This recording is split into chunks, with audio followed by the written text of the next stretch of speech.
Hello, I'm Jennifer Green and this is Linguistics for Educators. This talk is on derivational morphology, knowledge types.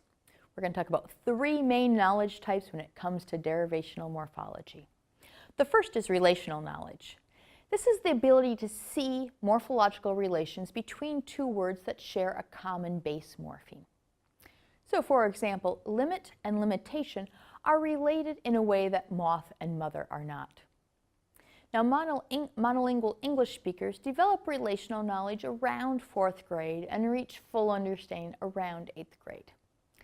We don't know what it is for language learners because they come into English at different ages and at different abilities and different educational background in their first language and different morphological awareness in their first language.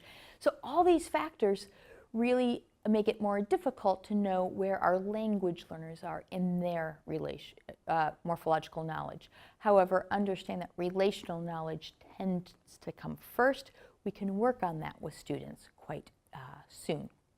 So the second type of suffix knowledge is syntax knowledge. And here are three questions on a test that can test your syntactical knowledge of suffixes. And this was part of a test we gave to middle school Spanish-English bilingual students to test their suffix knowledge. The task is to fill in the blank with the best word from the choices given. The students were told that the answer options are not real words, and in order to reduce the cognitive load, I read each possible answer aloud.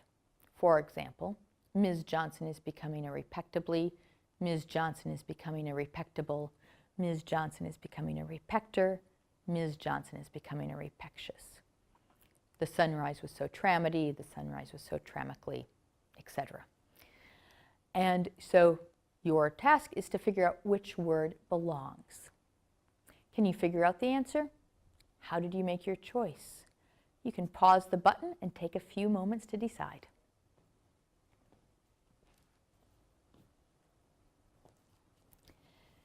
So, how did you figure out your answers? What choices did you make? If you look at this first one, Ms. Johnson is becoming a repector. The OR makes a noun like actor. And you can tell that because the A, we know that A comes before nouns. The sunrise was so tramious. OUS makes an adjective, and we know we're describing the sunrise in this case. And tramious is sort of like delicious in the ending with the OUS. And the noise was very laptable.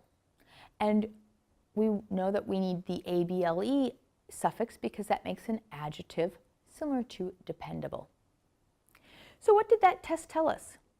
Well, it helped us understand the student's syntactic knowledge, which is the second level of knowledge. It really helps us understand, if we have syntactic knowledge, we can understand the change in part of speech. For example, when we see NESS, we know we have a noun, or if we see ION, we know we have a noun. This knowledge starts to emerge around 4th grade, similar to the relational knowledge. Of course, some monolingual English speakers, for some students, this knowledge comes later, and we're still learning about English language learners. As I mentioned with the relational knowledge, this level is confounded by age, similarity between their first language and English, and their literacy skills, and many other factors. Now, the next level of knowledge we're going to talk about is done through this activity. What I'd like you to do is you're going to take a piece of paper or a whiteboard, and you're going to select one suffix at a time and place it in the middle of the board, and then write as many words as you can that end with that suffix. So I'm going to show you an example on the whiteboard. All right, so I'm going to show you an example using the suffix full. So I have my suffix in the middle of the board, and I'm going to think of some words that end in FUL. So I have beautiful and colorful and tactful and helpful. Oops. Helpful, there we go. And harmful. So those are just some examples. And if I then look and I see beauty, color, tact, harm, help. So these are definitely nouns. Beauty, color, tact.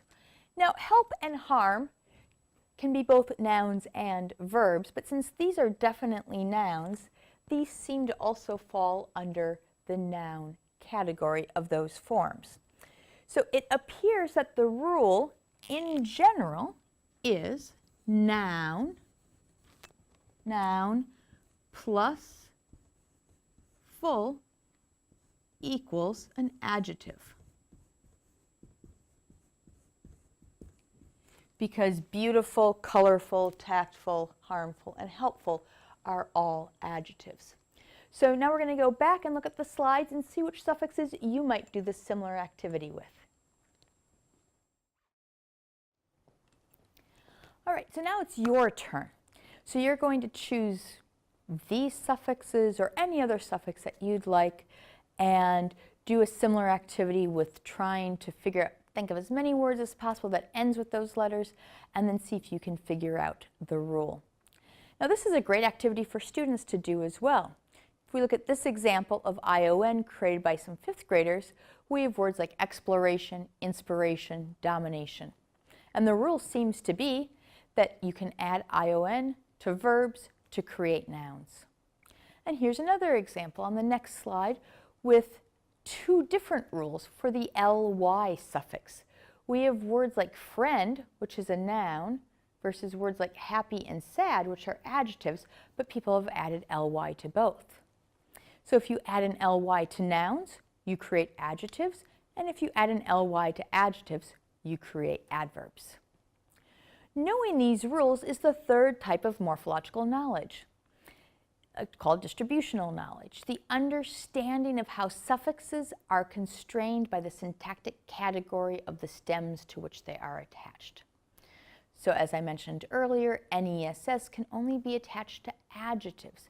Happy, happiness. You cannot attach NESS to verbs. You cannot say run, runness. So if you look at your lists or your bubbles, did you figure out the rules? Now it's important to be aware of imposters. Those are words that have the same letter sequence, but those letters are not a suffix. For example, the ION in lion is not a suffix. The L does not have any sort of meaning. It's not a root or a stem. Another example is the word sly. It does end in ly, but the S is not a morpheme. This is an important conversation to have with students since they often overgeneralize. Once you start pointing out suffixes as a way of learning words, you also need to point out the exceptions and the imposters. Another activity you can do with students is creating matrices like this, as you can see in the slide. The cards are cut apart and students can put the different prefixes and suffixes together with roots to create actual words and potentially new words.